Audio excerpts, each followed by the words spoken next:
Θα ξεκινήσουμε με την πρώτη αίρεση και τη βασική, η οποία υπήρξε και η αιτία του σχίσματος από θεολογικής απόψεως. Βέβαια τα αίτια είναι και άλλα, και κοινωνικο-οικονομικά αίτια και πολιτικά, αλλά εμείς θα περιοριστούμε μόνο στα θεολογικά αίτια. Λοιπόν, η πρώτη αίρεση είναι το λεγόμενο η αίρεση του φιλιόκβε. Τι σημαίνει φιλιόκβε? Με αυτόν τον όρο δηλαδή. Τι σημαίνει? Φιλιόκβε σημαίνει η προσθήκη στο σύμβολο της πίστεως της Νικαίας Κωνσταντινούπολης, αυτό που έχουμε σήμερα δηλαδή, το ενιαίο πίστη σύμβολο της πίστεως, ότι το Πνεύμα το Άγιον εκπορεύεται εκ του Πατρός και εκ του Υιού. Αυτή η προσθήκη και εκ του Υιού λέγεται φιλιόκβε. Το σύμβολο της πίστεως λέει το εκ του Πατρός εκπορευόμενο και στο Πνεύμα το Άγιον το εκ του Πατρός εκπορευόμενο. Το λαλήσανε των προφητών και τα λοιπά. Εκεί λοιπόν το εκ του Πατρός εκπορευόμενο μόνο, όπως το συνέταξε και το ολοκλήρωσε η δεύτερη Οικουμενική Σύνοδος, αυτοί προσθέσανε καθολικοί και εκ του Υιού. Αυτό είναι φίλιο δηλαδή, ο Υιός λέγεται στα λατινικά φίλιο, φιλιόκβε. Από εκεί προέρχεται ο όρος φιλιόκβε, από τον όρο φίλιο, ο Υιός. Αυτό είναι αίρεσης. Θα μου πείτε μια προσθήκη, είναι αίρεσης. Θα δούμε παρακάτω γιατί είναι αίρεσης. Είναι αυτή η προσθήκη αυθαίρετη, θεολογικά αστήρικτη και δογματικά αιρετική, γιατί έρχεται σε αντίθεση με τους λόγους του Κυρίου και με τις συνοδικές αποφάσεις της Εκκλησίας. Δύο πράγματα επομένως. Με τους λόγους του Κυρίου. Ο Κύριος διατύπωσε σαφέστατα, με δογματική ακρίβεια, ότι το Άγιο Πνεύμα εκπορεύεται μόνο από τον Πατέρα. Το αντίστοιχο χωρίο είναι. Όταν θα έρθει ο Παράκλητος, λέει ο Κύριος, όν εγώ πέμψω ημίν παρά του Πατρός, το πνεύμα της αληθείας, το οποίο δηλαδή, πνεύμα Άγιο, παρά του Πατρός εκπορεύεται, εκείνος μαρτυρήσει περί ημών. Άρα σαφέστατα διατύπωσε ο Κύριος το Άγιο Πνεύμα, ότι το Άγιο Πνεύμα εκπορεύεται εκ του Πατρός, μόνο του Πατρός. Έχοντας υπόψη αυτή τη διατύπωση, τη σαφέστατη θεολογική διατύπωση του Κυρίου, και αυτό οι Άγιοι Πατέρες στην Οικουμενική Σύνοδο διατύπωσαν το δόγμα που να είναι σύμφωνο με την Αγία Γραφή, ότι το Πνεύμα το Άγιον εκπορεύεται εκ του Πατρός. Και οι αποφάσεις των συνόδων και όλα τα δόγματα που διατύπωσε η Εκκλησία είναι σύμφωνα με την Αγία Γραφή. Οι αποφάσεις των συνόδων εκφράζουν την Ιερά Παράδοση της Εκκλησίας. Είναι συνέπεια της Ιεράς Παραδόσεως. Αυτό δηλαδή που η Εκκλησία βιώνει ως αλήθεια. Και η Ιερά Παράδοση δεν έρχονται σε αντίθεση με τα δόγματα τα διατυπωμένα στην Αγία Γραφή. Συμφωνούν και οι δύο. Και οι δύο πηγές, Αγία Γραφή και η Ιερά Παράδοση, είναι ισόκερες μεταξύ τους και θεόπνευστες. Έτσι λοιπόν η Εκκλησία στο σύμβολο της πίστεως, ακολουθώντας την από Ιωάννου Ορθόδοξη Ιερά Παράδοση, διατύπωσε σαφέστατα ότι το Άγιο Πνεύμα εκπορεύεται μόνο από τον Πατέρα. Οι Ρωμαιοκαθολικοί, γιατί λοιπόν έκαναν αυτό το σφάλμα και υπέπεσαν σε αυτή την αίρεση? Είναι αίρεσης και θα εξηγήσουμε γιατί είναι αίρεσης. Γιατί ερμήνευσαν λανθασμένα ορισμένα χωρία της Αγίας Γραφής, τα οποία αναφέρεται ότι το Άγιο Πνεύμα αναφέρεται ως Πνεύμα Χριστού ή Πνεύμα του Υιού και ότι αποστέλλεται ή πέμπεται από τον Υιόν, όπως και προηγουμένως. Όταν δεν έρθει ο Παράκλητος, όν εγώ πέμψω, ο Χριστός πέμψε δηλαδή, αναφέρεται ότι το Πνεύμα του Άγιον πέμπεται από τον Υιόν ή αποστέλλεται από τον Υιόν ή ότι αναπαύεται εις τον Υιόν. Ή και στην Αγία Γραφή χαρακτηρίζεται ως Πνεύμα Χριστού. Αυτές λοιπόν τις έννοιες τις μπέρδεψαν οι Ρωμαιοκαθολικοί και ταύτισαν την έννοια του πέμπω ή του αποστέλω με την έννοια του εκπορεύω, το ρήμα. Άλλο είναι η έννοια του εκπορεύω και άλλο είναι η έννοια του πέμπω ή του αποστέλω, το οποίο αποστέλει ο Υιός. Το εκπορεύω σημαίνει τρόπο υπάρξεως του Αγίου Πνεύματος ως υπόσταση, ως πρόσωπο, στο τρίτο πρόσωπο της Αγίας Τριάδος. Ενώ τα άλλα τα ρήματα, αποστέλω ή αναπαύεται κτλ. Σημαίνει, αναφέρεται σε τρόπο ενέργειας. Άλλο είναι ο τρόπος υπάρξεως, άλλο είναι το εκπορεύω επομένως και άλλο είναι το πέμπω. Υπάρχει διαφορά, δηλαδή ενοιολογική διαφορά.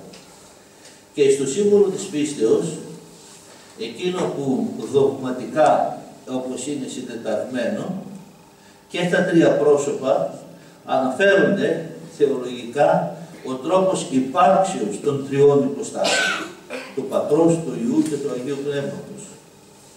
Έτσι λοιπόν η Εκκλησία διατύπωσε τον τρόπο της υπάρξεως των υποστάσεων, ότι ο Πατέρας είναι η πηγή και η αιτία της θεότητος, γεννά αηδίως τον Υιόν του και εκπορεύει το Πνεύμα του Άγιο. Από τον Πατέρα πηγάζει η θεότητα. Δεν μπορούμε να δεχτούμε δύο πηγές θεότητος. Μόνο ο Πατέρας. Αυτή είναι η ιδιότητα του Πατρός. Γι' αυτό και αποκαλείται αγέννητος. Ο Πατήρ είναι αγέννητος. Ο Υιός έχει την ιδιότητα ως τρόπο υπάρξεως, ως πρόσωπο δηλαδή, να είναι γεννητός από τον Πατέρα. Και το Πνεύμα το Άγιον, ως τρόπο υπάρξεως, είναι εκπορευτόν, δηλαδή εκπορεύεται από τον Πατέρα.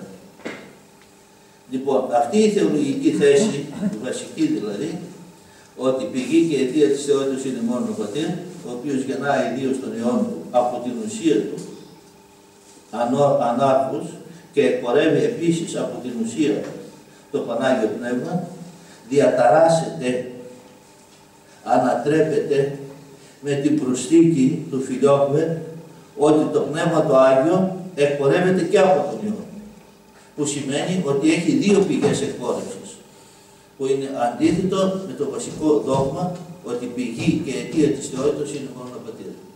Και είναι σοβαρό αυτό.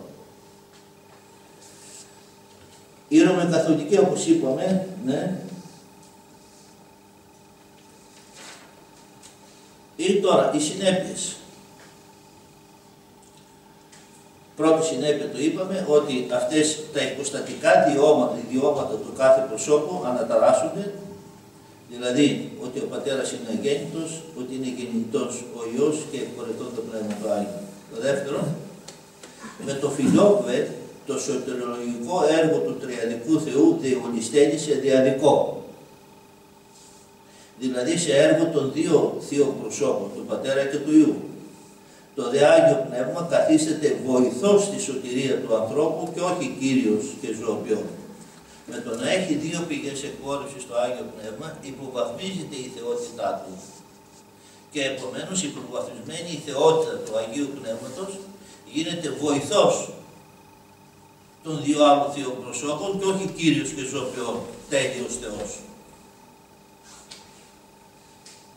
Στην ουσία, η αίρεση του Φιλιόκβε υποβαθμίζει σε κτίσμα το Άγιο Πνεύμα. Είναι ένας μεταμφιεσμένος αριανισμός, αναφερόμενος στο Άγιο Πνεύμα αντί του Υιού και επανεμφάνιση της αίρεσης των πνευματομάχων. Διότι οι Αριανοί τι έλεγαν, ότι ο Υιός είναι κτίσμα. Με το να λέμε ότι το Πνεύμα του Άγιου εκπορεύεται και από τον Πατέρα, συνήθως το υποβαθμίζουμε σε κάτι, σε μια ενέργεια των δύο άλλων θείων προσώπων. Δηλαδή σε κατώτερο, δηλαδή σε ενδεχομένως και σε κτίσμα. Γι' αυτό είναι ένας μεταφιεσμένος αριανισμός που αντί του Υιού είναι το Άγιο Πνεύμα πλέον κτίσμα. Το τρίτο, αν με το Φιλιόκβε το Άγιο Πνεύμα υποβαθμίζεται σε μία πρόσωπη Θεία Χάρη, έπεται ότι αμφισβητείται η προσωπική κοινωνία και ένωση του Αγίου Πνεύματος ως τέλειο Θεού με τον άνθρωπο, πρόσωπο με πρόσωπο. Είναι πρόσωπο το Άγιο Πνεύμα. Είναι το τρίτο πρόσωπο της Αγίας Τριάδος, υποβαθμίζεται. Άρα πώς λοιπόν ενεργεί το Άγιο Πνεύμα ως τέλειο Θεός τη σωτηρία του ανθρώπου και πώς ενώνεται ως πρόσωπο το Πνεύμα του Άγιο με το πρόσωπο άνθρωπος και τον αγιάζει, βέβαια δια της αυτής του Θεία Χάρις του. Ποια Θεία Χάρη? Θεία Χάρη από πού πηγάζει? Πηγάζει από το Άγιο Πνεύμα ως τέλειος Θεός ή από τα άλλα δύο πρόσωπα της Αγίας Τριάδος? Με τέταρτον, με το Φιλιόγβε αλλοιώνεται ο μυστικός, πνευματικός και σωτηριολογικός χαρακτήρας των Αγίων Μυστηρίων. Είναι γνωστό ότι όλα τα μυστήρια τελούνται από το Άγιο Πνεύμα. Το Άγιο Πνεύμα ως τέλειος Θεός τελεί τα Άγια Μυστήρια και μέσω αυτών των μυστηρίων δηλαδή ενώνεται με τους πιστούς του. Πώς λοιπόν ως αυτόνομος, όχι με την έννοια του ιδιαίτερου, του τέλειου Θεού δηλαδή με την έννοια, το Άγιο Πνεύμα ως πρόσωπο τελεί τα Άγια Μυστήρια, εφόσον στην ουσία με το Φιλιόγνο καθίσταται μία δύναμη των άλλων δύο προσώπων, το Άγιο Πνεύμα ως τέλειος Θεός ενεργεί τα Άγια Μυστήρια, ξέρουμε. Γι' αυτό και η Ιερέα στη Θεία Λειτουργία λέει την ευχή εκείνη, παρακαλεί το Θεό Πατέρα, στείλε το Πνεύμα του Άγιο, κατάπτυξον εφημάς και επί τα τίμια δώρα το Πνεύμα σου το Αγίου, ως πρόσωπο να κατέβει και ως τέλειος Θεός και πίσω τον ένα άπτον τούτον τίμιο σώμα του Χριστού, το δεν το υποτελείο τούτο τίμιο αίμα του Χριστού. Το Πνεύμα του Άγιου τελεί όλα τα μυστήρια. Αυτός είναι τελετουργός των Αγίων Μυστηρίων. Με το Φιλιόγμε υποβαθμίζεται αυτή η αυτοτέλεια ως θείο προσώπου του Αγίου Πνεύματος και να τελεί αυτό τα Άγια Μυστήρια. Το Φιλιόγμε επίσης, εκτός από αίρεση, συνιστά και σημαντική εκκλησιολογική παρέκκληση από την Ιερή Παράδοση της Εκκλησίας, γιατί θεσπίστηκε από τοπική σύνοδο της Δυτικής Ρωμαιοκαθολικής Εκκλησίας στη Φραγκφούρτη το 794, στην οποία συμμετείχαν μόνο δυτικοί επίσκοποι υπό τον Πάπα, ενώ το σύμβολο της πίστεως της ενιαίας θεσπίστηκε δηλαδή από την ενιαία και αδιέρετο Εκκλησία που συντάχθηκε κατά την Β' Οικουμενική Σύνοδο. Εδώ έχουμε Οικουμενική Σύνοδο. Το 381 μετά Χριστό, δεύτερη Οικουμενική Σύνοδο. Βέβαια άρχισε να θεσπίζεται το σύμβολο της πίστεως στην πρώτη Οικουμενική Σύνοδο, το Νικαίας, στη Νίκαια, με 7 ή 8 άρθρα. Ολοκληρώθηκε στη δεύτερη Οικουμενική Σύνοδο. Από τι? Από την όλη Εκκλησία, την καθόλου Εκκλησία, την ενιαία Εκκλησία, την Οικουμενική Εκκλησία, την μία Αγία Καθολική και Αποστολική Εκκλησία. Λοιπόν, πως μία απόφαση για να ανατραπεί, αν θεσπίζεται από ανώτατο όργανο και δικαστικός ακόμη, και στα δικαστήρια ισχύει στην πολιτική δικονομία, πρέπει να αναθεωρηθεί από ίσο ή ανώτερο δικαστήριο. Το ίδιο και εδώ. Έχουμε θέσπισης από Οικουμενική Σύνοδο. Αν τυχόν ήθελαν κάποιοι παπικοί να πούν ότι ξέρεις αυτό το άρθρο, όπως διατυπώθηκε στο σύμβολο της πίστεως, δεν είναι σωστό, ας μαζευτούμε ξανά πάλι να το συζητήσουμε. Η Οικουμενική Σύνοδος, άλλη Οικουμενική Σύνοδος έπρεπε να αποφασίσει για να διορθώσει ενδεχομένως, αν υποστήριζαν προηγούμενη Οικουμενική Σύνοδο. Αυτοί αγνώρισαν την Οικουμενική Σύνοδο. Σύγκριταν μόνοι τους υπό τον Πάπα και είπανε αυτό εμείς. Αυτό είναι παραβίαση της Ιεράς Παραδόσεως της Εκκλησίας, η οποία θέσπισε όλα τα δόγματα με τις 7 Οικουμενικές Συνόδους. Γι' αυτό και η βάση των διαλόγων μεταξύ Ορθοδόξων και Ρωμαιοκαθολικών, όπως ξεκίνησε τελευταία και ήταν η δήλωση και του Πατριάρχου, ξεκινά με το διάλογο επί τη βάση των 7 Οικουμενικών Συνόδων της ενιαίας Εκκλησίας. Παρέκκληση λοιπόν και την Ιερά Παράδοση της Εκκλησίας. Άλλες λειτουργικές καινοτομίες, οι οποίες μερικές από αυτές είναι σημαντικές, άλλα λιγότερο σημαντικές, αλλά πρέπει να τις έχουμε υπόψη μας όταν διαλεγόμεθα και όταν συζητούμε. Το βάπτισμα. Οι Ρωμαιοκαθολικοί το βάπτισμα το αντικατέστησαν με ραντισμό. και έτσι αλλοιώνεται ο θεολογικός και σωτερολογικός χαρακτήρας του Αγίου Βαπτίσματος. Σύμφωνα με την Ορθόδοξη διδασκαλία και την παράδοση της Εκκλησίας από τα πρώτα χριστιανικά χρόνια, το βάπτισμα γίνονταν με βούτυγμα. Αυτό θα πει βάπτισμα. Βάπτισμα θα πει βουτό. Εμβαπτίζω δηλαδή. Βυθίζουν μέσα στο νερό. Και αυτό έχει συμβολικό χαρακτήρα, και το συμβολικό χαρακτήρα και το θεολογικό το αποδίδει ο Απόστολος Παύλος. Το νερό παίζει το ρόλο του τάφου. Όταν βυθίζουμε το μωρό, τον βαπτιζόμενο μέσα στο νερό, σημαίνει ότι τον βυθίζουμε, τον τάφουμε, τον θανατώνουμε, τον ενταφιάζουμε μέσα στο νερό, συμβολίζει τον τάφο. Έτσι συμμετέχει ο βαπτιζόμενος στο θάνατο του Κυρίου. Γίνεται μέτοχος του θανάτου του Κυρίου, δια του βαπτίσματος. Και η Ανάστασή του δηλαδή έρχεται ως συνέπεια της Αναστάσεώς του Κυρίου δηλαδή από τον τάφο. Άρα λοιπόν το βάπτισμα συμβολίζει το θάνατο του ανθρώπου και τη μετοχή του στο θάνατο του Κυρίου. Το θάνατο του παλιού εαυτού και τη συμμετοχή του βαπτιζομένου στο θάνατο του Κυρίου. Γι' αυτό καθιέρωσε η Εκκλησία το βάπτισμα να γίνεται με βύθισμα μέσα στο νερό και στο όνομα της Αγίας Τριάδος. Στο όνομα της Αγίας Τριάδος. Το ένα είναι ως προς το ρατισμό. Γιατί το αντικαταστήσατε με το ρατισμό? Με αυτή την παράδοση της Εκκλησίας, με βάπτισμα.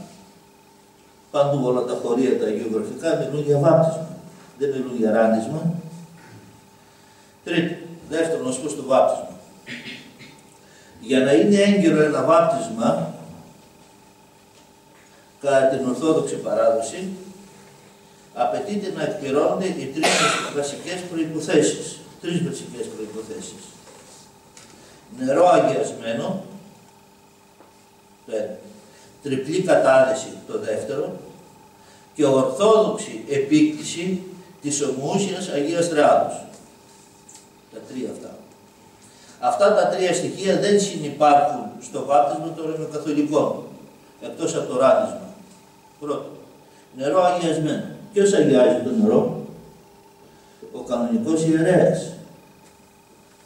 Αυτός έχει την εξουσία να αγιάζει και να μεταδίδει χάρη. Ο κανονικός χειροτονημένος ιερέας.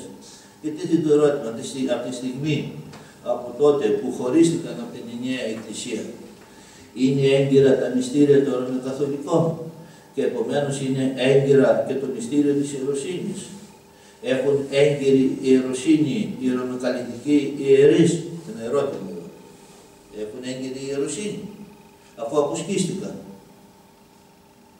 Το ένα, άρα λοιπόν νερό αγιασμένο, είναι υπομασβήτηση. Δεύτερο, τριπλή κατάδεση. Τριπλή κατάδεση δεν την κάνουμε. Δεν την κάνουμε, αφού είναι το ράνισμα. Και τρίτον, ορθόδοξη επίκτηση της Αγίας Τριάδος. Μπορεί αυτοί να λένε το ράνισμα στο όνομα του Πατρός και του Υιού και του Αγίου Πνεύματος, αλλά δεν είναι η ορθόδοξη επίκληση της Αγίας Τριάδος. Γιατί η ορθόδοξη επίκληση έχει αυτό το δογματικό περιεχόμενο. Ο πατήρ είναι αγέννητος, ο Υιός είναι γεννητός από τον Πατέρα και το Πνεύμα το Άγιο είναι εκπορευτόν από τον Πατέρα. Εσείς λοιπόν τώρα το Πνεύμα το Άγιο, το εκπορευτόν εκ του Πατρός, το αλλοιώσατε. Άρα δεν έχετε ορθή επίκληση της Αγίας Τριάδος και εδώ λοιπόν φάω. Άρα γι' αυτό το βάπτισμα των Ρωμαιοκαθολικών δεν είναι έγκαιρο, κατά τη γνώμη μου. Πολλοί βέβαια και μερικές εκκλησίες έχουν θεσπίσει όταν μερικοί Ρωμαιοκαθολικοί θέλουν να επιστρέψουν και να γίνουν Ορθόδοξοι, τελούν μόνο το χρήσμα. Κατά τη γνώμη μου πρέπει να τηρείται και το βάπτισμα. Λόγω αυτών, διότι δεν είναι έγκυρο το βάπτισμά τους. Λόγω αυτών των θεολογικών εκτροπών ή θεολογικών ατελειών και των πνευματικών. Και διότι το Πνεύμα το Άγιο που τελεί τα μυστήρια δεν το δέχεται, υποβαθμίζεται με το Φιλιόπε. Άρα λοιπόν ξανά πάλι βάπτισμα και χρήσμα.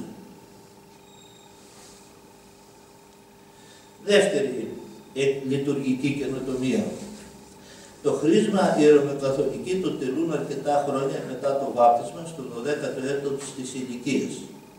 Έτσι για πολλά χρόνια ο βαπτισμένος χριστιανός μένει ορφανός των χαρισμάτων του Αγίου Πνεύματος και είναι άοπλος στον πνευματικό του πόλεμο κατά του πονηρού. Το χρήσμα αυτή τη δουλειά κάνει. Το ορίζει δηλαδή, αμέσως γίνεται το χρήσμα μετά το βάπτισμα, με Άγιο χρήσμα. Δωρίζει το Πνεύμα το Άγιο, ειδικά χαρίσματα εις τον νεοβαπτισμένο, ώστε να μπορεί για των χαρισμάτων του Αγίου Πνεύματος να μπορεί να αντιμάχει τον πονηρό, να είναι οπλισμένος δηλαδή στον πόλεμο. Γιατί στο 12ο έτος της ηλικίας και όχι αμέσως μετά το βάπτισμα. Τρίτον, οι Ρωμαιοκαθολικοί για το μυστήριο της Θείας Ευχαριστίας δεν χρησιμοποιούν ένζυμο άρτο, αλλά άζυμο, όστια. Όμως ο Κύριος και οι μαθητές του κατά το μυστικό δείπνο έφαγαν ένζυμο άρτο. Και με αυτόν τέλεσε ο Κύριος την πρώτη Θεία Κοινωνία. Αυτή την παράδοση τηρούσε η Εκκλησία από τους πρώτους χριστιανικούς αιώνες και αυτή κρατά αναλύωτη μέχρι σήμερα η Ορθόδοξη Εκκλησία. Όχι όστια, ένζυμο άρτο. Τέταρτο, οι δυτικοί πιστεύουν, το είπαμε αυτό, το επαναλάβω, οι δυτικοί πιστεύουν ότι ο καθαγιασμός των τιμίων δώρων σε σώμα και αίμα Χριστού γίνεται τη στιγμή κατά την οποία ο λειτουργός επικαλείται τους ιδρυτικούς του μυστηρίου λόγους του Κυρίου που είπε κατά το μυστικό δείπνο. Αναφέρεται και στη Θεία Λειτουργία, λαβών ο Κύριος Άρτον είπε τους λόγους αυτούς, είναι η επανάληψη των λόγων που είπε ο Κύριος κατά το μυστικό δείπνο. Λέει, εκείνη τη στιγμή επαναλαμβάνουμε αυτούς τους λόγους του Κυρίου, τους ιδρυτικούς του μυστηρίου, γίνεται η μετουσίωση των τιμίων δώρων. Όχι, δεν γίνεται τότε. Γίνεται αργότερα. Πότε?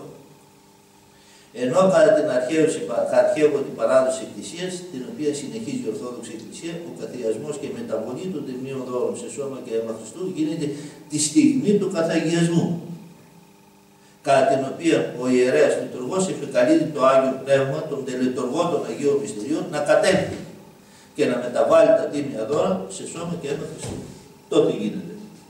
Όχι όταν γίνεται η αναφορά των λόγων του Κυρίου, η επανάληψη των λόγων του Κυρίου. Τη στιγμή που κατέρχεται το Πνεύμα του Άγιο, που το επικαλείται ο ιερεύς και κατέρχεται εκείνο και μεταβάλει το σώμα, τον άρτο σε σώμα Χριστού και τον ίνο σε τίμιο αίμα του Χριστού. Τότε γίνεται η Θεία Κοινωνία. Και αυτή είναι η παράδοση της Εκκλησίας. Αυτή το αλλάξαμε και εδώ. Επίσης, ως προς τη Θεία Κοινωνία, στη Δυτική Εκκλησία οι μεν κληρικοί κοινωνούν σώμα και αίμα Χριστού. Σώμα και αίμα Χριστού. Δηλαδή οι ιερείς μέσα στο ιερό, αν και δεν είναι ανοιχτό το ιερό, το αλτάρι που το λένε αυτοί, λοιπόν, και γίνεται το μπέρδεμα, είναι άλλη ιστορία αυτό. Λοιπόν, οι μεν ιερείς κοινωνούν σώμα και αίμα Χριστού. Όταν όμως κοινωνούν το λαό των πιστών, τους λαϊκούς δηλαδή, όταν κοινωνούν τον κόσμο, δίνουν μόνο όστια, όχι αίμα. Γιατί, Κύριε, γιατί διαχωρίζει το σώμα της Εκκλησίας σε δύο μέλη? Γιατί δεν μεταδίδεται και στο λαό το αίμα του Κυρίου, ολοκληρωμένη Θεία Κοινωνία? Σώμα και αίμα δεν είναι η Θεία Κοινωνία. Σώμα και αίμα δεν παρέδωσε ο Χριστός με το μυστήριο της Θείας Ευχαριστίας. Γιατί μεταδίδεται μόνο τα όστια, δηλαδή το σώμα που θεωρούμε αυτοί? Γιατί διασπάται δηλαδή η ενότητα της Εκκλησίας σε δύο παρατάξεις, τους κληρικούς και τους λαϊκούς, και αναβαθμίζεται. Γι' αυτό έχει ο κλήρος της Δυτική Εκκλησία έχει μεγάλη ισχύ έναντι των λαϊκών.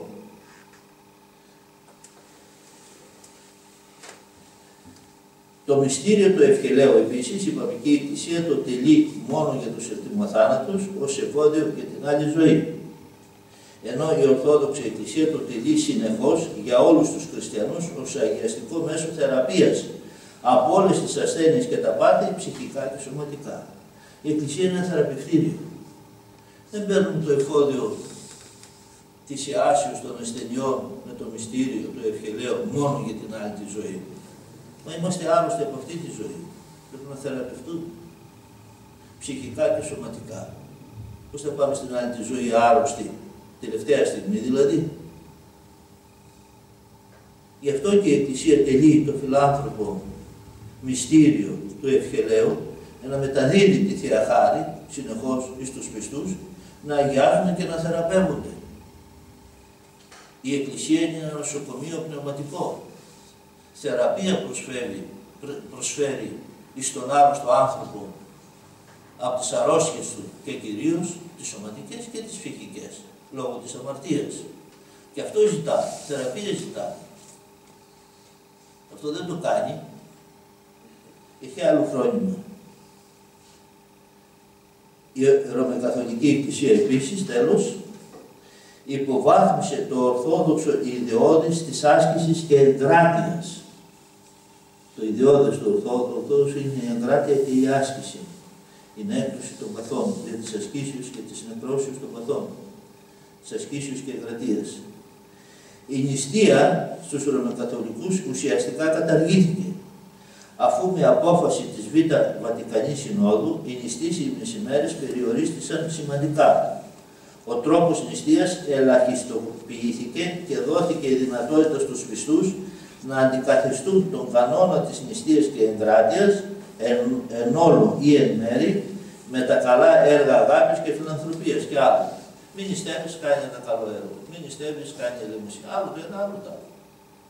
Άλλη είναι η επίδραση της ελεημοσύνης και άλλη είναι η επίδραση της ασκήσεως και εγκρατείας και νηστείας.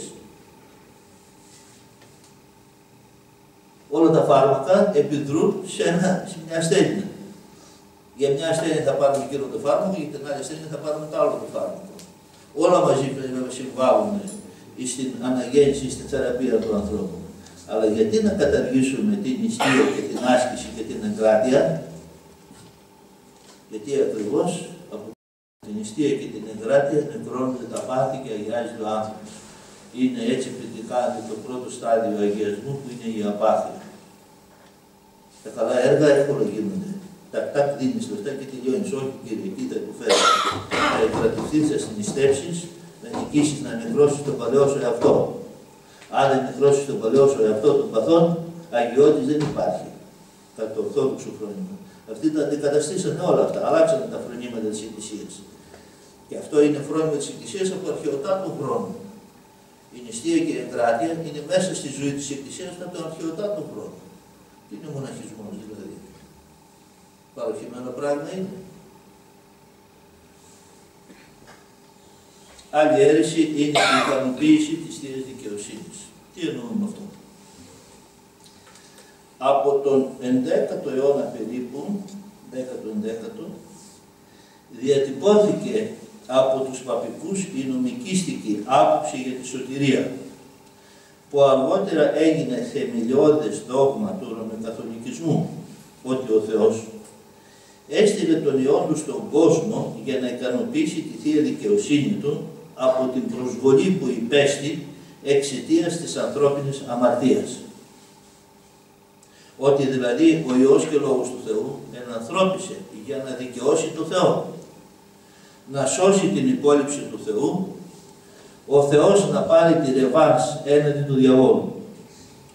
Κατά την ρωμαιοκαθολική αυτή θεολογική σκέψη, η αμαρτία δεν θεωρείται ως ασθένεια ψυχής, αλλά ως αξιόπινη παρεκτροπή και προσβολή του Θεού. Λάθος φιλοσοφία το όλο θέμα. Θεολογική φιλοσοφία δηλαδή είναι λάθος. Σύμφωνα με το πνεύμα αυτό του παπισμού, ο τέλειος και πολυέφθονος Θεός δεν ήρθε ως θεράπων ιατρός για να θεραπεύσει και απαλλάξει την πεπτοκία και ασθενή ανθρώπινη φύση από τα πνευματικά καρκινώματα της αμαρτίας και του κακού, αλλά ήρθε ως πολεμιστής για να πολεμήσει και νικήσει τον διάβολο. Ήρθε ως αμήλικτος δικαστής και αυστηρός τιμωρός των αμαρτωλών ανθρώπων. Οι νομικίστικες αυτές απόψεις συνιστούν κακοδοξία, γιατί διαστρεβλώνουν το πνεύμα και την ουσία του κατοικονομίαν φιλάνθρωπου και σωτήριου έργου του Χριστού και της Εκκλησίας Του. Το πνεύμα του Ευαγγελίου και πνευματικός χαρακτήρας της χριστιανικής ζωής με κέντρο την αγάπη του Θεού, το κέντρο της κατοικονομίας, του κατοικονομίας σωτήριου έργου του Κυρίου, η ανανθρώπιση Του, τα πάντα, ό,τι έκανε, έχει την αγάπη του Θεού. Διαποτίζεται αυτό το πνεύμα δηλαδή, από έντονο νομικίστικο και δικανικό φρόνημα. Ο αγώνας των ανθρώπων δεν αποσκοπεί στη θεραπεία του από τα πάθη και στην εχριστό αγιαστική αναγέννησή του, αλλά επικεντρώνεται στο πώς να αποφύγει την αυστηρή κρίση του τιμωρού Θεού και την κόλαση. Δεν είναι εκεί το πρόβλημα. Στη διαμόρφωση των παραπάνω θεολογικών εκτροπών, σπουδαίο ρόλο διαδραμάτισε η ανθρωποκεντρική διδασκαλία των Ρωμαιοκαθολικών για τα έργα. Για τα έργα. Ποια είναι η θέση των Ρωμαιοκαθολικών για τα έργα. Καλές πράξεις δηλαδή. Τονίζουν ότι πρώτον, το ανθρώπινο πρόσωπο μετά την πτώση δεν έπαθε μεγάλη ζημιά. Διασώθηκε ένα μεγάλο μέρος της θέλησης και του αυτεξουσίου του ανθρώπου. Οπότε, αν ο άνθρωπος κατευθύνει τον εαυτό του και το αυτεξούσιό του στο αγαθό, να πράττει τα καλά έργα, μπορεί να σωθεί. Εφόσον λοιπόν διατηρήθηκε το αυτεξούσιό του, μπορεί λοιπόν να στρέψει τον εαυτό του, να κάνει τα καλά έργα και να σωθεί. Η θέση αυτή υποβαθμίζει τη σημασία της συμβολής της χάρης του Θεού στη σωτηρία του ανθρώπου και αναβαθμίζει τον ανθρώπινο παράγοντα. Βαθμίζει τη Θεία Χάρη, αναβαθμίζει τον ανθρώπινο παράγοντα. Στις δικές μας δυνάμεις λοιπόν θα σωθούμε, γιατί ένα μεγάλο μέρος της θέλησης και του αυτοξίου διασώθηκε κατά την πτώση. Και μετατοπίζει το κέντρο της σωτηρίας από το Θεό στον άνθρωπο. Μετατόπιση αυτή γίνεται, υπερτονίζοντας τον ανθρώπινο παράγοντα. Δεύτερο σημείο της θεωρίας αυτής είναι τα καλά έργα του καθενός, λένε οι παπικοί, είναι αποταμιευμένα στην Εκκλησία και μπορεί η Εκκλησία να τα διαχειρίζεται όπως εκείνη νομίζει. Η Εκκλησία, λένε, μπορεί να μεταφέρει το περίσσευμα των καλών έργων από τους Αγίους σε άλλους που δεν έχουν, για να σωθούν ή να συντομευτεί ο χρόνος παραμονής τους στην κόλαση. Εκκλησία, αποταμιεύουν τα καλά έργα στην Εκκλησία, όχι στο πρόσωπο. Οι παπικοί αποδέχθηκαν τη θεωρία του καθαρωτηρίου, τρίτον δηλαδή, τη θεωρία του καθαρωτηρίου πυρός, που ανέπτυξε ο Οριγένης και ασπάστηκε ο Αυγουστίνος. Σύμφωνα με αυτή, οι ψυχές των Αδί φλέγονται στο πυρ της κόλασης, το οποίο συγχρόνως, το πυρ αυτό, τους καθαρίζει από τις αμαρτίες τους, ώστε και καθαρμένοι, μετά από ένα χρονικό διάστημα, αποκαθίστανται στον Παράδεισο. Τα δύο αυτά, τα καλά έργα δηλαδή, η αποταμίευση των καλών έργων στην Εκκλησία, η Εκκλησία διαχειρίζει τα καλά έργα, η λειτουργία του καθαρωτηρίου πυρός που καθαρίζει κτλ. Δημιούργησε τελικά και γέννησε ένα φρόνημα. Ποιο είναι αυτό? Μέσα σε αυτό το αντιευαγγελικό δικανικό κλίμα διατυπώθηκε από τους Ρωμαιοκαθολικούς η αντιβιβλική θεωρία των αξιομιστών και του καθαρτηρίου πυρός. Δηλαδή, ο Πάπας Ρώμης, θεωρώντας τον εαυτό του αποκλειστικό αντιπρόσωπο του Χριστού στη γη Βικάριος, τόνιζε ότι μπορεί αυτός να αντλήσει, εφόσον αυτός είναι ο αρχηγός της Εκκλησίας και η Εκκλησία ταυτίζεται με αυτόν, μπορεί αυτός να αντλήσει ένα μέρος των καλών έργων από το πλεόνυμο των Αγίων και να το μεταβιβάσει στους αμαρτωλούς για να λυτρωθούν από τις ποινές τους, να συντομευτεί ο χρόνος παραμονής στο καθαρτήριο πυρ. Έχει δικαίωμα δηλαδή ο Πάπας, παίρνει ένα περίσσευμα των καλών έργων από τους Αγίους, το μεταβιβάζει εκείνους όπου θέλει και έτσι συντομεύεται ο χρόνος παραμονής τους στο καθαρτήριο πυρ και σώζονται. Για τη συντομότερη απαλλαγή των αμαρτωλών από τις οδύνες της κόλασης και από το καθαρτήριο πυρ επινοήθηκε από τους Ρωμαιοκαθολικούς ο θεσμός των δισιπίνων, δηλαδή τα συγχωροχάρτια. Εδώ πηγάζουν τα συγχωροχάρτια. Οι Πάπες εξέδιναν συγχωροχάρτια και τα πουλούσαν έναντι αδράς αμοιβής, Έτσι η χάρη του Θεού και η σωτηρία υποτάχθηκαν στη λογική του χρέους, της εξαγοράς του χρήματος. Ωραία, μπράβο. Τα νησίπαινα συγχωροχάρτια έδωσαν πολλές αφορμές για καταχρήσεις, χρησιμοποιήθηκαν για την άνομη συλλογή χρημάτων και σκανδάλισαν πολλούς πιστούς. Ειδικότερα την εποχή εκείνη, ο Πάπας, ο Λέων, ο Γάμος, πουλούσε στη Γερμανία τα συγχωροχάρτια συγκεντρώνοντας χρήματα για να ανοικοδομήσει το ναό του Αγίου Πέτρου στη Ρώμη. Τα λεφτά. Άμα ήταν έτσι με λεφτά να πηγαίναμε στον παράδεισο, οι πλούσιοι και δισεκατομμυριούχοι θα την είχαν αράξει. Και θα έλεγα θα πάω να πληρώσω τώρα στον Πάπα, θα πάρω και ένα συγχωροχάρτη και έχω τελειώσει και θα κάνω ό,τι γουστάρω εγώ. Δεν είναι έτσι όμως. Και αυτό που λέει ο λόγος. Το κάθε αρνάκι του από το ποδαράκι του κρέμεται. Και οι αρετές και τα καλά έργα και αγιότητα είναι συνδεδεμένοι με την ύπαρξη του ανθρώπου μέσα εδώ. Είναι δεμένα με τον άνθρωπο τον ίδιο και δεν μεταβάλλονται, ούτε εξαγοράζονται, ούτε πουλούνται αυτά.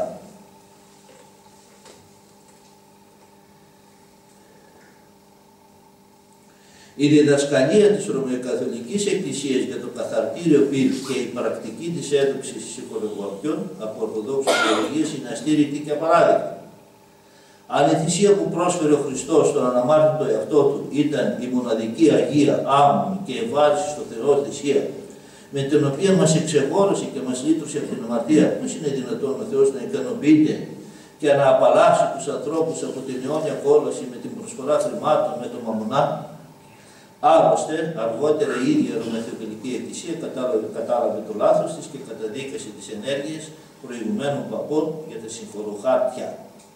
Η Ετριδέντο Σύνοδος 1545-1563 χαρακτήρισε ως επέσχυντον κέρδος τη συλλογή χρημάτων εις τας εφέσεις.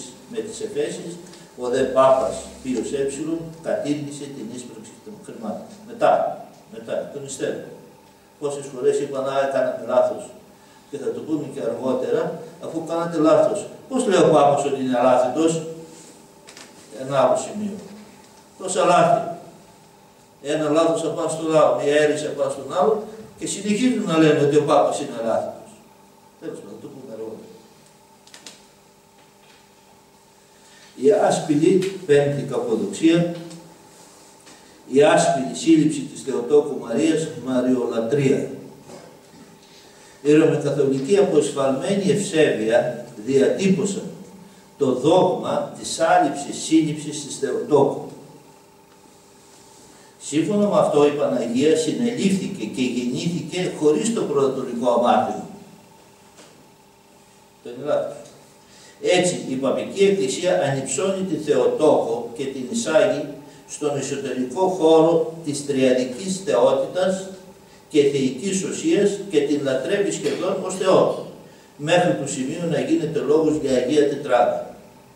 Όμως η λατρεία ανήκει μόνο στον Άγιο Τριαδικό Θεό. Αυτό είναι η Μαριολατρία, όπως χαρακτηρίζεται στην θεολογική γλώσσα. Ναι, Μαριολατρία. Η λατρεία ανήκει στον Τριαδικό Θεό. Στην Ορθοδοξία η Θεοτόκος τιμάται περισσότερο από όλους τους Αγίους, γι' αυτό αποκαλείται Παναγία. Η Ορθόδοξη Εκκλησία πιστεύει ότι η Υπεραγία Θεοτόκος έφερε μέσα της το πρωτατορικό αμάρτημα, όπως όλοι οι άνθρωποι. Γιατί συνελήφθηκε θαυματουργικά μεν, αλλά κατά φυσικό δε τρόπο από τη συνέβρεση των ζευσεβών και γυραιών γονέων της, Ιωακήμ και Άννας. Ήταν γερασμένοι, περασμένες ηλικίες. Εδώ είναι το θαύμα της ενέργειας του Θεού, αλλά συνήλθαν όμως κατά φυσικό τρόπο. Και εφόσον έχουμε κατά φυσικό τρόπο, έχουμε μεταβίβαση του πρωτατορικού αμαρτήματος. Ο μόνος ο οποίος δεν έχει φέρει μέσα το πρωτατορικό αμάρτημα είναι ο Χριστός. Γιατί η συνέχεια, γιατί συνελήφθηκε, συνέλαβε ο Χριστός, δηλαδή συνελήφθηκε ο Χριστός στη μήτρα της Παναγίου, δια Πνεύματος Αγίου. Δεν έχουμε ανθρώπινη σπορά. Εκεί διακόπτεται η συνέχεια του πρωτατορικού αμαρτήματος, μόνο στον Χριστό. Εδώ στην Παναγία έχουμε συνέβρεση δύο ανθρώπων, Ιωακήμ και Άννας, περασμένες ηλικίες κατά θαυματουργικό τρόπο. Το θαύμα εδώ βρίσκεται, ότι ήταν γέροντες εν τούτη συνήθαν και συνέλαβαν την Παναγία. Και όχι ότι γεννήθηκε αναμάρτητη, άσπηλη, αυτό εννοούν άσπηλη σύλληψη, αναμάρτητη δηλαδή. Όχι, έφερε και αυτή την προτολικό αμάρτημα. Θεώθηκε κατά χάρη και όχι κατ' ουσία η Παναγία, όχι κατ' ουσία, με τη σάρκωση και κυοφορία του Υιού και Λόγου του Θεού, δια Πνεύματος Αγίου, χωρίς μεσολάβηση ανδρός, στην παρθενική μήτρα της. Μόνο ο Ιησούς Χριστός, ο νέος Αδάμ, ο απόλυτο αναμάρτητος, δεν έφερε μέσα το πρωτορικό αμάρτημα, γιατί συνελήφθηκε ασπόρος με την ενέργεια του Αγίου Πνεύματος. Ξεκάθαρα αυτό. Το αλάθητο του Πάπα. Άλλη αίρεση. Ο Πάπας Ρώμης ταύτισε τον εαυτό του με την Εκκλησία. Είπε, εγώ είμαι η Εκκλησία. Από εμένα, και λέει δηλαδή, και το λέει, πηγάζουν όλες οι δικαιοδοσίες της Εκκλησίας, πνευματικές ή διοικητικές. Ανακήρυξε τον εαυτό του εκπρόσωπο του Χριστού, βικάριο στη γη και αλάθητο. Εκπρόσωπο του Χριστού στη γη είναι ο Πάπας. Έτσι λέει ο Πάπας. Και ότι είναι και αλάθητος. Τις συναιρέσεις, δεν είναι επεξηγέλαση άιτε. Το αλάθητο του Πάπα διατυπώθηκε ως εξής στη Β' Βατικάνιο Σύνοδο, 1965. Τι ώρα είναι, σας παρακαλώ? Μήπως περνάμε την ώρα? 9 παρά 25. Ορίστε. 9 παρά 25. 9 παρά 25. Να κλείσουμε ή όχι? Λοιπόν, πώς διατύπωσαν το αλάθητο του Πάπα, του Βατικάνιο Σύνοδο? Ο Επίσκοπος Ρώμης λέει, με το αξίωμά του ως εκπρόσωπος του Χριστού και ως ποιμένας όλης της Εκκλησίας, εμάς δεν μας θεωρούν η Εκκλησία κανονική, ως σχισματική κάπως έτσι μας θεωρούν, ως δεύτερη. Αυτοί θεωρούν την Εκκλησία.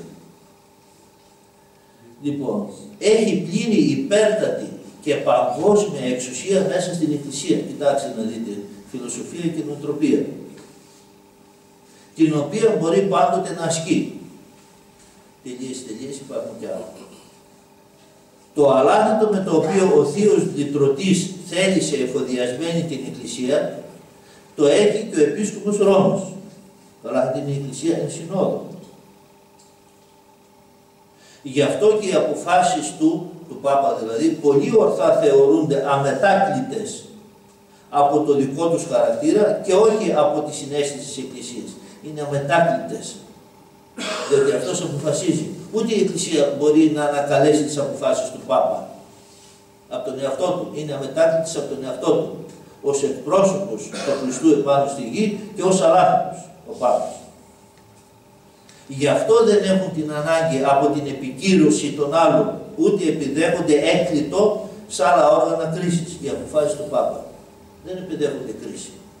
Δεν μπορεί κανείς να τις κρίνει. Είναι αποφάσεις του Πάπα, το αλάθη του Πάπα. Τελείωσε, σφραγίδα. Η αυτοανακήρυξη του Πάπα Ρώμης ως εκπρόσωπο του Χριστού στη γη, η ταύτιση του με την Εκκλησία και το αλάθητό του είναι εωσφορική πλάνη και ύβρις κατά του Αγίου Πνεύματος. Μόνο ο Ιησούς Χριστός είναι ο απόλυτο αναμάρτητος, ο απόλυτο αναμάρτητος και αλάθητος και η Εκκλησία του, ο σώμα Χριστού, την οποία κυβερνά και εμπνέει το Άγιο Πνεύμα. Όλοι οι άνθρωποι σφάλουν και αμαρτάνουν. Είμαστε αμαρτωλοί λόγω της κληρονομικότητας της προβατορικής αμαρτίας. Ο Απόστολος Παύλος λέει, καθώς γέγραπτε ότι ούτε στη δίκαιο, ουδέ εις, ούτε ένας, ούτε στην οσυνιών, ούτε στην οεψητών των Θεών, πάντες εξέκλειναν, άμα ηχριώθησαν, ούτε στην ποιόν Χριστότητα, ούτε στην έως ενός. Όλοι αμαρτωλοί είμαστε. Ούτε οι Άγιοι Απόστολοι και μετά την Πεντηκοστή κατέστησαν άπτωτοι ή διακήρυξαν ότι είναι αλάθητοι. Πού υπάρχει αυτό στο Ευαγγέλιο? Και διαφωνίες είχαν μεταξύ τους και λάθη ως άνθρωποι έκαναν. Η Εκκλησία δεν είπε ποτέ ότι το βάπτισμα καθιστά το βαπτιζόμενο άπτωτο ή αλάθητο το βάπτισμα. Όχι. Η ροπή προς την αμαρτία δεν εξαλείφεται με το βάπτισμα και συνεχίζεται να υπάρχει. Με το βάπτισμα εξαλείφεται η ενοχή της πρωτοτορικής αμαρτίας και τα προσωπικά αμαρτήματα του καθενός που έπραξε μέχρι την ώρα του βαπτίσματος. Συνεχίζεται όμως η ροπή προς την αμαρτία. Υπάρχει μέσα μας, δεν την πατήρισε ο Θεός με το βάπτισμα. Ο άνθρωπος είναι τρεπτός και υπόκειται σε μεταπτώσεις. Η αγιότητα είναι ανεξάρτητη από εκκλησιαστικά αξιώματα και δεν ταυτίζεται με το αλάθητο. Η αγιότητα, άλλο πράγμα είναι η αγιότητα. Δεν ταυτίζεται με εκκλησιαστικά αξιώματα. Δηλαδή, ένας δεν υπάρχει, είναι πατριάρχης, σημαίνει ότι είναι Άγιος. Μπορεί ο Άγιος είναι η γριούλα. Πατριάρχης να μην είναι Άγιος. Αξίωμα έχει πατριάρχη. Η επίσκοπος, η ιή κτλ. Και ούτε το Άγιος ταυτίζεται η έννοια του Αγίου με το αλάθητο. Και οι Άγιοι, οι πολλοί Άγιοι, και αυτοί ήταν άνθρωποι και έκρυταν σε εμφάλματα. Ποιος είπε από την πατήρ Παΐσιος ήταν αλάθητος, ποιος είπε ο Άγιος Νεκτάριος ή όλοι οι Άγιοι και πατέρες εκκλησίες ήταν αλάθητοι, ποιος είπε. Βέβαια, τα συγνωστά και τα μη συγνωστά αμαρτήματα, βέβαια. Πολλοί Άγιοι και εκκλησιαστικοί ηγέτες έκαναν λάθη και αμάρτησαν και επέπεσαν σε αιρέσεις και η Εκκλησία τους αφόρησε. Παραδείγματος χάρη, ο Πάπας Ιούλιος αφορίστηκε από τη Σύνοδο της Αρνικής, 347. Ο Πάπας Ονόριος αναθεματίστηκε από τη Σίγμα Τάφη Οικουμενική Σύνοδο ως αιρετικός. Ο Πάπας Γρηγόριος ο Όγδος ίδρυσε την Ιερά Εξέταση. Ξέρετε ποια είναι η Ιερά Εξέταση? Φωτιά. Δεν είναι λίγοι οι Πάπες της Ρώμης οι οποίοι οργάνωναν και αναλάμβαναν πολεμικές επιχειρήσεις και εκστρατείες εναντίον άλλων λαών με τις σταυροφορίες και τα στρατεύματά τους, με τις ευλογίες τους, σκότωναν, λαιλατούσαν, ατίμαζαν, έκλεβαν περιουσίες. Μήπως και αυτοί οι Πάπες ήταν αλάθητοι? Ή μήπως δεν έχει να επιδείξει εκκλησιαστική ιστορία, εκκλησιαστικούς ηγέτες και Πάπες και τα λοιπά, που να ήταν ηθικά όχι σωστοί? Και σήμερα γράφουν εφημερίδες τι γίνεται στο Βατικανό με τις παιδεραστίες. Και δεν ξέρουμε και αν είναι κανένας Πάπας τέτοιος. Και επομένως και αυτός είναι αλάθητος. Δηλαδή καταργούνται οι νόμοι πνευματικοί. Ο Θεός δίνει τη χάρη στους Αγίους και όχι στα εκκλησιαστικά αξιώματα. Στους Αγίους δίνει τη χάρη. Οι Άγιοι όσο το δυνατόν αγιάζονται. Δεν πάνε όμως, δεν γίνονται άτρεπτοι εντελώς. Ο άνθρωπος δεν θα γίνει ποτέ άτρεπτος να φτάσει στην τελειότητα του Θεού. Πάντοτε θα είναι παρακάτω. Η αγιότητα του ανθρώπου είναι πάντοτε η υποδέστερη της αγιότητας του Θεού, επομένως είναι τρεπτός και επομένως υπόκειται σε λάθη. Οι σμάτινοι παπικοί προσπαθούν να δικαιολογηθούν λέγοντας ότι ο Πάπας είναι αλάθητος όταν ομιλεί από καθέδρας, έτσι το δικαιολογούν. Μήπως η καθέδρα από την οποία ομιλεί ο Πάπας είναι μαγική και γι' αυτό ομιλεί αλάθητα? Δηλαδή, άμα καθίσω εγώ τώρα σε μια καρέκλα εδώ, πάνω από εκείνη την καρέκλα, κάνει το επίσκοπος εδώ. Αμέσως η καρέκλα εφώτισε τον επίσκοπο να είναι αλάθητος. Τι είναι η καρέκλα? Μαγική καρέκλα είναι, από καθέδρας. Ή μήπως ο Πάπας θεωρεί τόσο αλάθητο τον εαυτό του ώστε να τον συμβολεύεται ο ίδιος ο Θεός? Γιατί κάπου εκεί πάει το πράγμα. Εκπρόσωπος λέει του Θεού, η στιγμή ο Πάπας. Να βάλεις και σε συμβουλεύεται και ο Θεός τι πρέπει να κάνει δηλαδή. Αυτές είναι αιρέσεις.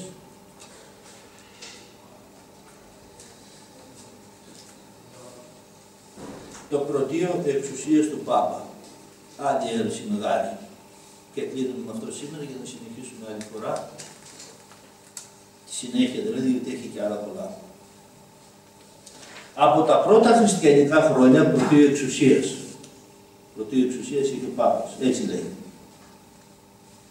Από τα πρώτα χριστιανικά χρόνια ο Πάπας Ρώμης διεκδικούσε πρωτείο εξουσίας έναντι των προκαθημένων των άλλων τοπικών εκκλησιών της Δύσης και Ανατολής.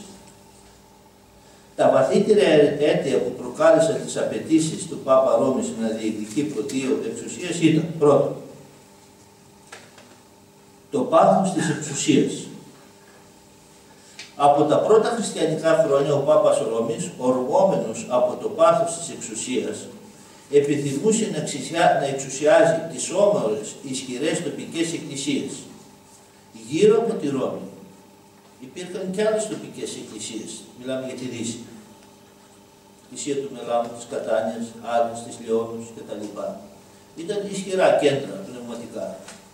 Του Μιλάνου ήταν ο Άγιος Αμβρόσιος. Ο Άγιος Αμβρόσιος είχε επικοινωνία με τον Μέγα Βασίλη και αντάλλασαν και επιστολές. Ήταν Άγιος ο Άγιος Αμβρόσιος. Η Εκκλησία του Μιλάνου, η τοπική εκκλησία. Αυτή λοιπόν η μανία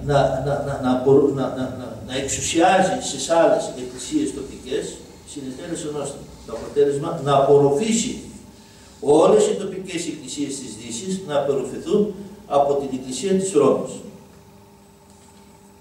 Και στη Δύση να επικρατήσει μία μόνο εκκλησία, αυτή της Ρώμης. Βλέπετε καμία εκκλησία του Μιλάνου, καμία εκκλησία της Κατάνιας, καμιά άλλη εκκλησία, ανεξάρτητη, αυτοδιοίκητη. Όλες οι εκκλησίες που δημιουργούσαν οι Άγιοι Απόστολοι και στη συνέχεια ήταν αυτοδιοικούμενες, ήταν ισότιμες εκκλησίες. Ήταν τοπικές εκκλησίες, όλες ήταν τοπικές εκκλησίες. Έτσι ο Πάπα Ρώμης αναδείχθηκε μοναδικός άρχοντας και εκκλησιαστικός ηγέτης στη Δύση. Ακολούθως ο Πάπας επιθυμούσε διακώς να επεκτείνει αυτήν την κυριαρχία του και στον ορθόδοξο εκκλησιαστικό χώρο της Ανατολής. Όπως δηλαδή εξουσίασε τις τοπικές εκκλησίες της Δύσης, έτσι ήθελε να εξουσιάσει και στην Ανατολή. Η αρχομανία. Δεύτερο, έτοιμο για το πρωτείο εξουσίας.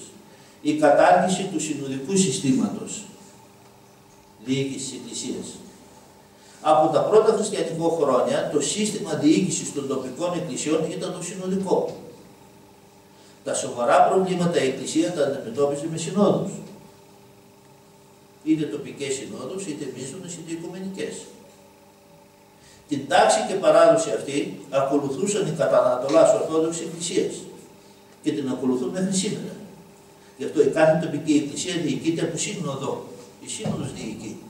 Όχι ο προκαθήμενος, έχει μια θέση ο προκαθήμενος, ως πρώτος που είναι, εισηγητής κτλ. Αλλά στην ουσία διοικείται από σύνοδο. Η σύνοδος διοικεί την εκκλησία.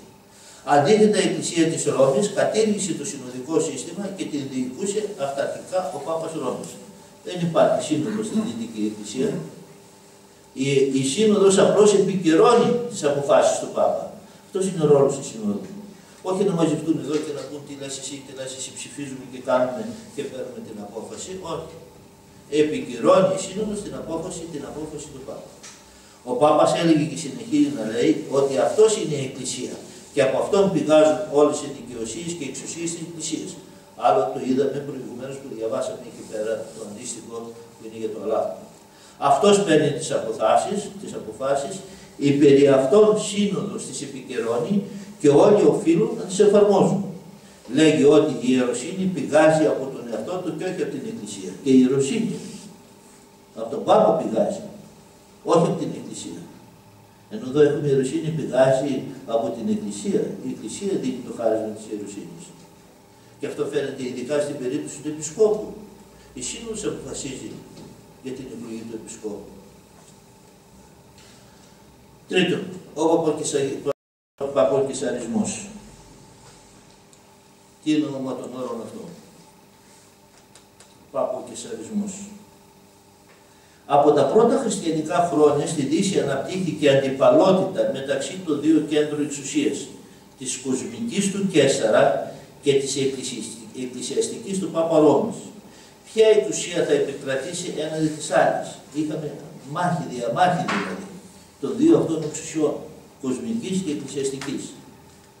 Κατά τη διαμάχη αυτή ο Πάπας Ρώμης για να επιβληθεί στον Καίσαρα χρησιμοποιούσε τους ίδιους κοσμικούς τρόπους και μεθόδους οργάνωσης και διοίκησης της Εκκλησίας, όπως τη δύναμη, την ισχύ, τον πλούτο, το νομικό κριτήριο, ακόμη και το στρατό.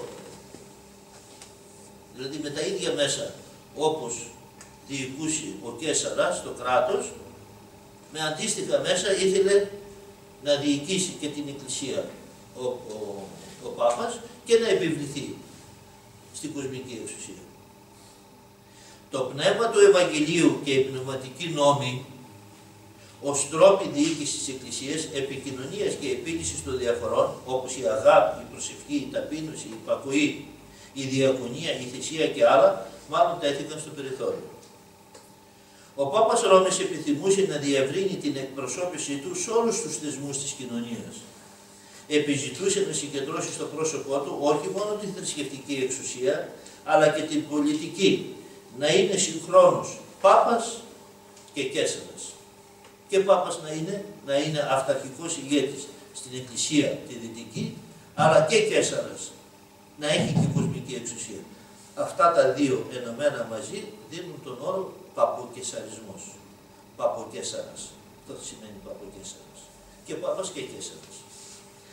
Με τη δύναμη και την ισχύ του Παποκαίσαρα νόμιζε ότι δίνει δυναμικό περιεχόμενο στην ιδιότητά του ως εκπροσώπου του Χριστού στη γη και ότι η Εκκλησία θα αποκτήσει κύρος και ισχύ στην κοινωνία. Έτσι νόμιζε. Άμα συγκεντρώσουμε δηλαδή και τις δύο εξουσίες, τότε ας το πούμε η Εκκλησία δυναμώνεται, προβάλλεται, έχει ισχύ, έχει δύναμη. Άλλο πνεύμα από αυτό το πνεύμα του Χριστού. Ο Χριστός δεν είπε τέτοια πράγματα για την βασιλεία του που ίδρυσε την Εκκλησία του. Βασιλεία ημί ούτε στήχου του κόσμου του. Το ρώτησε ο Πιλάτος. Εσύ είσαι βασιλεύς, μια βασιλεύση, αλλά η βασιλεία ημί ούτε στήχου του κόσμου του. Ορμόμενος ο Πάπας από τις παποκαισαρικές του νοοτροπίες θέλησε να κυριαρχήσει και να υποτάξει και τις ανατολικές ορθόδοξες εκκλησίες. Από εκεί πηγάζει το πρωτείο εξουσίας ως φιλοσοφία. Όμως πώς θα το προβάλλει αυτό το πρωτείο εξουσίας στους προκαθημένους των άλλων εκκλησιών και ιδιαίτερα των κατανατολάς? Τι θα πει, εγώ θέλω να γίνω και Καίσαρας να σας εχμαλωτήσω? Έτσι λοιπόν αυτό το πρωτείο εξουσίας το περιέβαλε με ένα εκκλησιαστικό μανδύα για να περάσει στους εκκλησιαστικούς ηγέτες της Ανατολής. Ποιος ήταν ο εκκλησιαστικός μανδύας?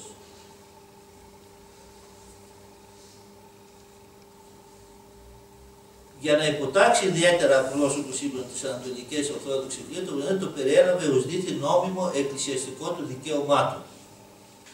Για το σκοπό αυτό επινόησε και κατασκεύασε δύο στηρίγματα. Το ένα από την Αγία Γραφή και το άλλο από την Ιερή Παράδοση της Εκκλησίας.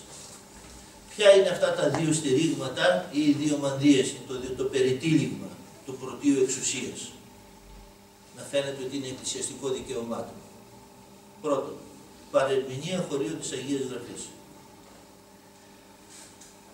Από την Αγία Γραφή παραεμήνευσαν τα χωρία εκείνα τα οποία περιέχουν τους λόγους που απίφθινε ο Χριστός στον Απόστολο Πέτρο όταν εκείνος ομολόγησε ενώπιον των μαθητών του ότι είναι ο Υιός του Θεού.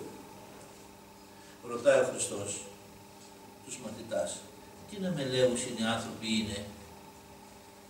Απαντούν οι μαθητές, άλλος λέει ότι είσαι ο Ηλίας, άλλος είναι ότι είσαι προφήτης, άλλος είναι το ένα, το άλλο κτλ. Εσείς λέει, τι να με λέγετε ότι είναι? Εσείς τι γνώμη έχετε οι μαθητές μου? Και τότε παίρνει το λόγο ο Πέτρος και απαντάει στον Χριστό. Αποκριθεί Σίμων Πέτρος είπε, «Συ ή ο Χριστός», ο Μεσσίας δηλαδή, ο Χριστός έχει την έννοια του Μεσσία. «Συ ή ο Χριστός, ο Υιός του Θεού του Ζώντος». Και αποκριθείς ο Ιησούς είπε αυτό. Στην απάντηση αυτού του Πέτρου είπε ο Χριστός, «Μακάριος ή Σίμων Βαριωνά», είσαι μακάριος Σίμων Βαριωνά, «ότι σάρξ και αίμα ου απεκάλυψε εσύ». Κάθε που είπε δεν θα αποκάλυψε άνθρωπος σάρξ και αίμα. Δεν είναι επινόηση ανθρώπινη. Αλλά ο πατήρ μου, ο εν της ουρανής, θα αποκάλυψε ο πατέρας μου. Καγώ δε συλλέγω ότι σύ ή Πέτρος και επιτάχθητη πέτρα υποδομήσω μου την εκκλησία και πήλε άδω ο κατεσχίσωση αυτής της εκκλησίας. Θα παίρνουν αυτό το χωρίο τώρα και το λένε πώς του βάλουμε μανδύα. Είπαν οι παπικοί ότι με τους παραπάνω λόγους ο Χριστός ανέδειξε τον Απόστολο Πέτρο πέτρα της εκκλησίας. Την επιτάχθητη πέτρα. Ότι τάχα ο Απόστολος Πέτρος είναι η πέτρα της εκκλησίας. Και τον ανέδειξε πρώτο μεταξύ των Αποστόλων. Όμως, Δεν βγαίνει αυτό το συμπέρασμα από τους λόγους αυτούς. Μια προσεκτική μελέτη των παραπάνω χωρίων διαπιστώνουμε ότι ο Χριστός απλώς επενεί την ομολογία πίστης που έδωσε ο Απόστολος Πέτρος για το πρόσωπό του, ότι είναι ο Υιός του Θεού. Την πίστη αυτή επενεί ο Χριστός. Ο Χριστός εδώ αναφέρεται στην πίστη. Τονίζει ότι αυτή η ομολογία πίστης είναι η όντως αλήθεια, ο θεμέλιος λίθος, η πνευματική πέτρα πάνω στην οποία θεμελιώνεται και οικοδομείται όλο το πνευματικό οικοδόμημα της Εκκλησίας και του κάθε πιστού ως μέρος της Εκκλησίας και τίποτα παραπάνω. Την πίστη επενεί εδώ, ως θεμελιώδη λίθο αυτή η ομολογία ότι είναι Υιός του Θεού και Θεός. Υιός του Θεού και Θεός.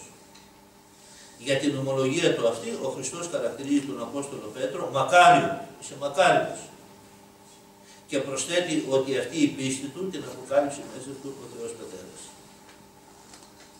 Επίσης, το δεύτερο αυτό είναι η παραποίηση σε αυτού του χωρίου. Το κάτω ερμηνεύουν όπως θέλει. Ακριβώς για να δομήσουν επάνω σε αυτό το δικαίωμα πρωτείου εξουσίας του Πάπα. Το δεύτερο, εφόσον ο Πέτρος είναι έτσι ο πρώτος μεταξύ των Αποστόλων, σύμφωνα με αυτό. Το δεύτερο που τονίζουν, ότι ο Πέτρος, ο πρώτος μεταξύ των Αποστόλων, είναι ο ιδρυτής της Εκκλησίας της Ρώμης, λένε. Και ο κάθε επίσκοπος της Ρώμης, και ο κάθε επίσκοπος Ρώμης, ως διάδοχος του, κληρονομικό δικαίωμα, κληρονομεί το πρωτείο εξουσίας έναντι των επισκόπων των άλλων εκκλησιών.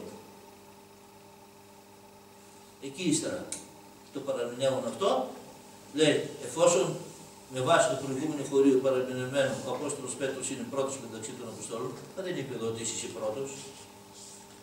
Όταν επίσης έστειλε ο Απόστολος Χριστός στους μαθητές πορευθέντες πάντα τα έθνη, δεν είπε να έχετε έναν οδηγό και έναν πρώτο, σε αυτόν ακούγεται στον Απόστολο Πέτρο. Όλους τους απέστειλε εξίσου. Είχαν ισότητα. Όλοι οι Απόστολοι είχαν ισότητα μεταξύ τους. Κανένας Απόστολος δεν ανέδειξε έναν άλλον ως πρώτο από τον οποίο να τους καθοδηγεί και να τους λέει τι θα κάνουν. Όταν οι Απόστολοι πήραν το μερίδιο που θα πάνε για να κηρύξουν, έκαναν Αποστολική Σύνοδο. Με απόφαση Αποστολική Συνόδου αποφασίστηκε πού θα πάει ο καθένας. Και όχι ότι ο Πέτρος έδωσε εντολή και θα πάτε εσείς εδώ και άλλους εκεί κτλ.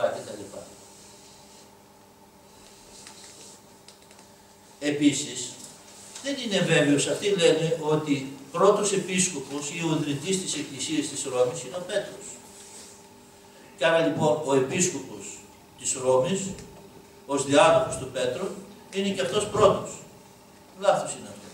Είναι αστήρικτο ότι η ιδρυτής της Εκκλησίας της Ρώμης είναι ο Πέτρος.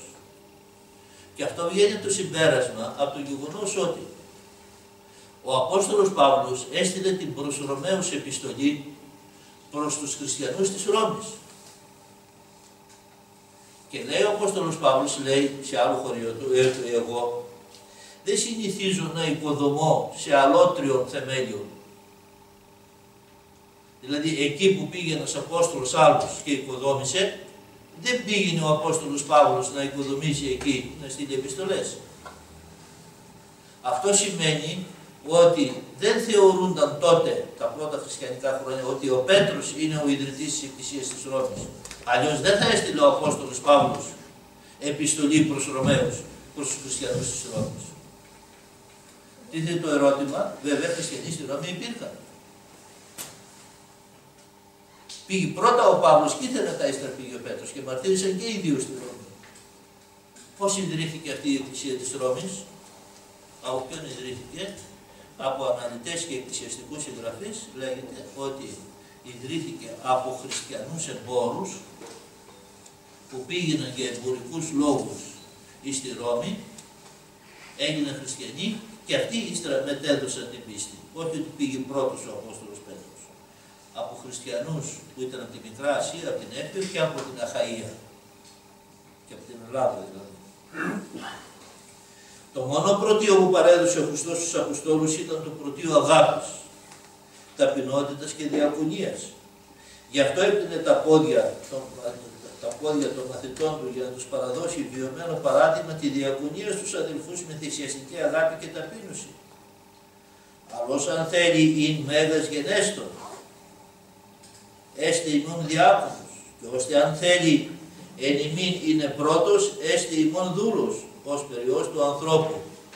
Ουκ ήλθε διακονηθήνε, αλλά διακονήσε και δούνε την ψυχήν αυτή, λύτρων αντιπολών. Άλλωστε ο Απόστολος Πέτρος δήλεσε μπροστά στην παιδίσκη, αρνήθηκε τον Χριστό και τον εγκατέλειψε όταν εκείνος πορευόταν προς το εκούσιο πάθος του. Πώς είσαι πρώτος? Είναι γνωστό το ορμητικό χαρακτήρα του Πέτρου. Ουδέποτε είπε ο Κύριος στον Πέτρο, εσύ είσαι η Εκκλησία. Εσύ είσαι ο πρώτος μεταξύ των άλλων. Οι Απόστολοι είχαν αδελφικές σχέσεις μεταξύ τους και επικοινωνούσαν μεταξύ τους. Και ο ένας έβονταν το έργο του άλλου.